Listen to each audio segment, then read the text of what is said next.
These cars should not exist in America, at least not legally on American roads. For decades, some of the world's most extraordinary automobiles were effectively banned from US highways. Multi-million-dollar mechanical masterpieces deemed illegal because they were never certified to meet American regulations. But in 1999, a mysterious change in federal law created a tiny loophole, a provision called show and display that allowed a handful of these forbidden fruits to finally roll on American asphalt. Behind this obscure regulation lies a fascinating story of wealth, influence, clandestine car imports, and the obsessive passion of a small group of collectors determined to possess the unpossessable. The tale includes one of the world's richest men whose frustration over a seized supercar helped reshape federal law.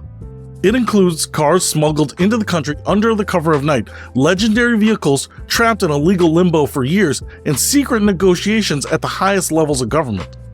This is the untold story of how a select few ultra-rare automobiles escaped bureaucratic purgatory, and why this obscure federal exemption exists at all. The problem: America's automotive Iron Curtain. To understand why the show and display rule became necessary, we first need to understand the regulatory wall that stood between American enthusiasts and many of the world's most desirable cars.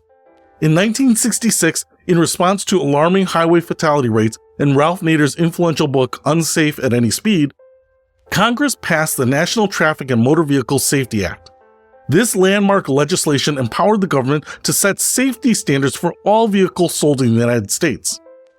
Over the following decades, American automotive regulations diverged significantly from those in Europe and Asia. Different crash test requirements, lighting specifications, emission standards, and even bumper heights meant that many foreign vehicles couldn't legally be sold in the US without substantial modifications. In 1970, the Clear Air Act added another layer of complexity, requiring manufacturers to certify that their vehicles met increasingly stringent emission standards. This certification process is expensive and time-consuming, often requiring dozens of test vehicles and millions of dollars in development. For mass-market cars, amortizing these certification costs across hundreds of thousands of vehicles made economic sense. But for limited production supercars or special models intended for only a few hundred customers worldwide, the math simply didn't work out. Some manufacturers created special federalized versions of their exotic cars, often with ungainly modifications that compromised the original design. Others simply decided the US market wasn't worth the trouble. When Porsche unveiled the revolutionary 959 in 1986, a technological tour de force that previewed the future of sports cars, the company built just 337 examples. Converting the complex, twin-turbocharged supercar to meet US regulations would have required sacrificing several precious prototypes for crash testing. Porsche declined to do so, making the 959 forbidden fruit for American customers. The 959 wasn't alone. Dozens of limited production automotive icons remained off-limits to American enthusiasts throughout the 1980s and 1990s. US Customs was vigilant. If you tried to import one of these non-compliant vehicles, the best outcome was that officials would seize the car and force you to export it. The worst? Your million-dollar dream machine might be crushed into a cube of expensive scrap metal. The loophole seekers, gray imports, and clandestine cars. But the human desire has a way of finding paths around prohibitions. As the worldwide collector market heated up in the 1980s and 1990s, the appetite for these forbidden exotics only grew more intense among wealthy American enthusiasts. Some collectors attempted to exploit the temporary importation rules, which allowed foreign vehicles to enter the US for up to 1 year for shows, competitions, or repairs. Others registered their exotic treasures in Canada or Mexico, where many European models were legal, and borrowed them for drives on American roads. A thriving gray market emerged, and with independent companies buying European specification cars, modifying them to meet US regulations, and selling them to American buyers, at its peak in the mid-1980s, this cottage industry imported as many as 60,000 vehicles annually. Automakers were not pleased. Mercedes-Benz, which saw gray market importers undercutting their US dealer prices by as much as 30%, led the charge to crack down on these unauthorized imports. In 1988, the Imported Vehicle Safety Compliance Act slammed the door on most gray market imports. The new law required that modifications to bring vehicles into compliance be formed by the original manufacturer or a registered importer working with the original manufacturer's cooperation, effectively killing the independent import business. Enforcement was serious. In 2013, in a dramatic demonstration of its authority, U.S. Customs and Border Protection publicly crushed several illegally imported Land Rover Defenders. The message was clear: don't mess with import regulations. But for a small group of extraordinarily wealthy and passionate collectors, the forbidden status of certain automotive icons remained intolerable. Among them was one of the world's richest men, whose personal frustration would help catalyze a change in federal law. The Gates factor. When a billionaire can't get what he wants.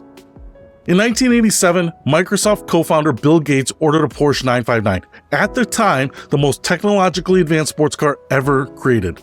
With a twin-turbocharged flat-six engine, computer-controlled all-wheel drive, and a top speed of 197 miles per hour, the 959 was a technological marvel that perfectly aligned with Gates' passion for cutting-edge innovation. But when Gates' precious Porsche arrived in the United States, it was promptly impounded by U.S. Customs. Despite his vast wealth and growing influence, Gates found himself powerless against federal regulations. His 959 would sit in customs limbo for 13 years. Gates wasn't alone in his 959 frustration. Fellow tech entrepreneur and race car driver Bruce Canepa also imported a 959 and was determined to find a way to legally drive it on American roads. Canepa began an intensive lobbying effort, spending years researching potential regulatory solutions. Paul Mahler, another frustrated 959 owner and creator of the Mahler Skycar vertical takeoff and landing vehicle, joined the cause. Together with Gates, they began exploring legislative remedies for their shared problem.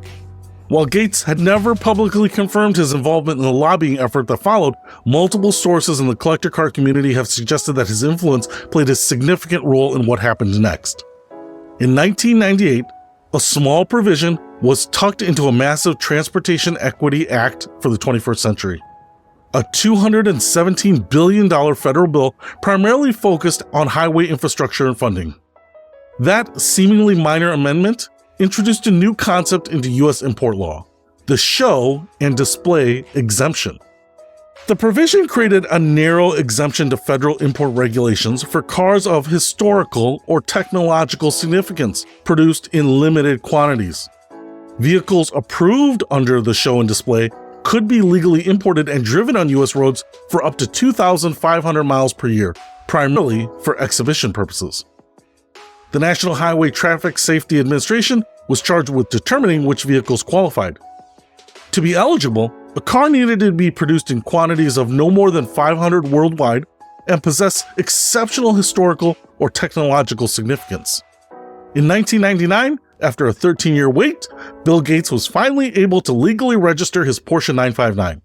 The billionaire's persistence and presumably his influence had helped create a pathway for a handful of the world's most significant automobiles to reach American roads.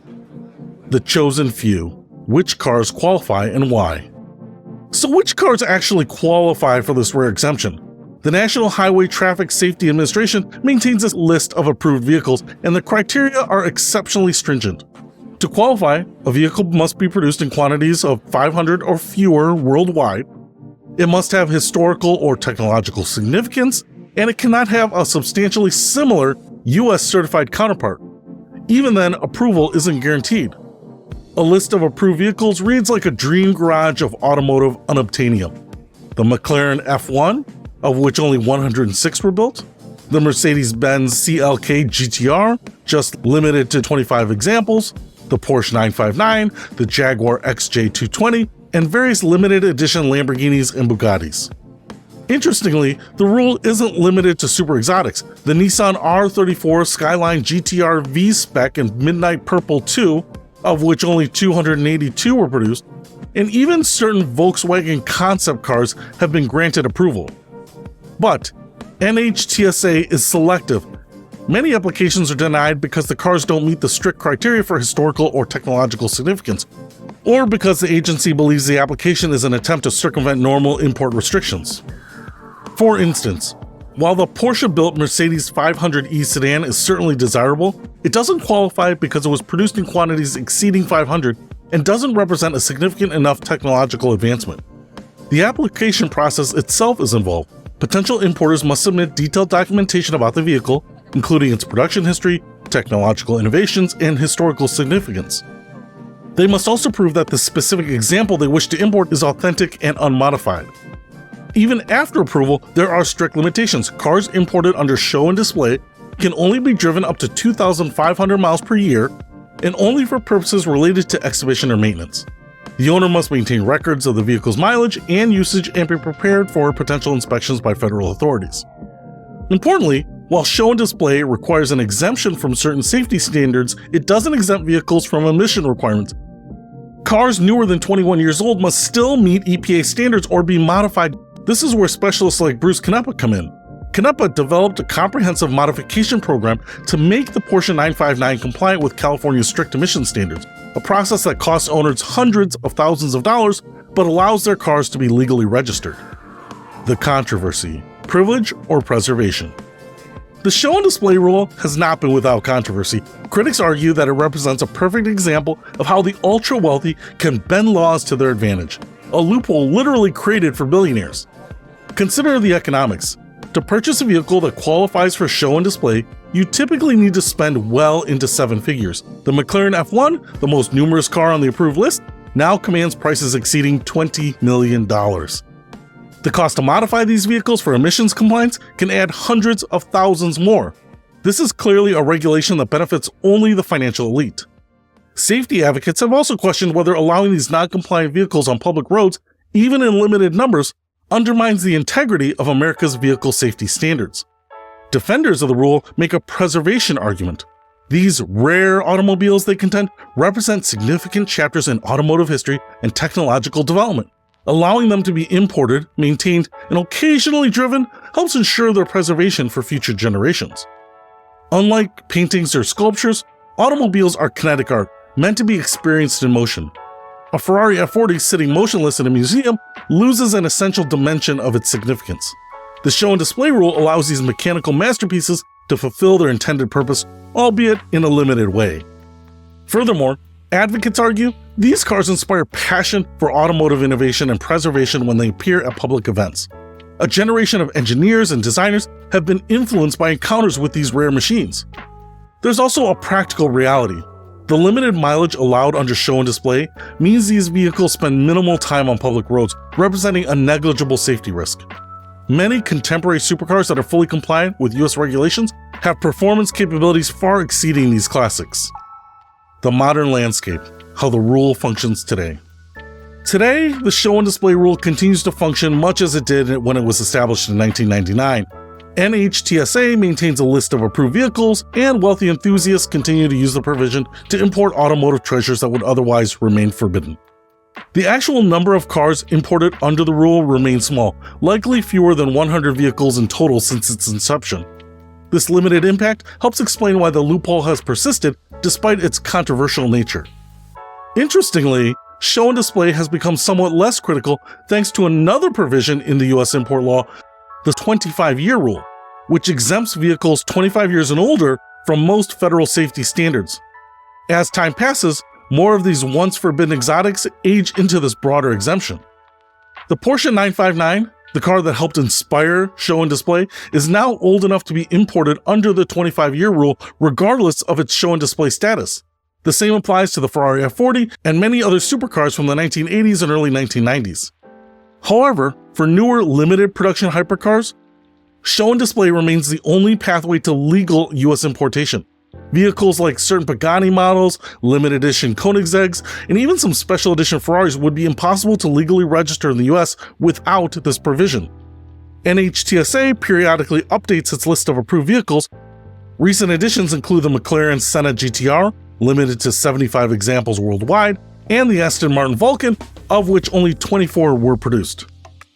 For owners, the responsibilities remain significant. They must maintain detailed records, limit annual mileage to 2,500 miles, and use the vehicles primarily for exhibition purposes.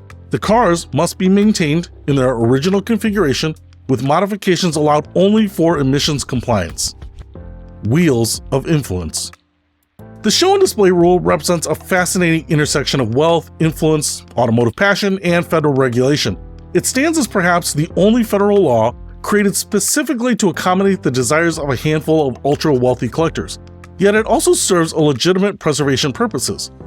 These extraordinary automobiles, the rarest of the rare, occupy a unique position in our mechanical heritage. They represent pinnacle achievements in engineering, design, and human creativity. Their presence on American roads, even in strictly limited numbers, enriches our collective automotive culture. Does it matter that it took the influence of one of the world's richest men to create this narrow legal pathway? Perhaps, but the same passion that drove Bill Gates to wait 13 years for his Porsche 959 is shared by enthusiasts of all economic means.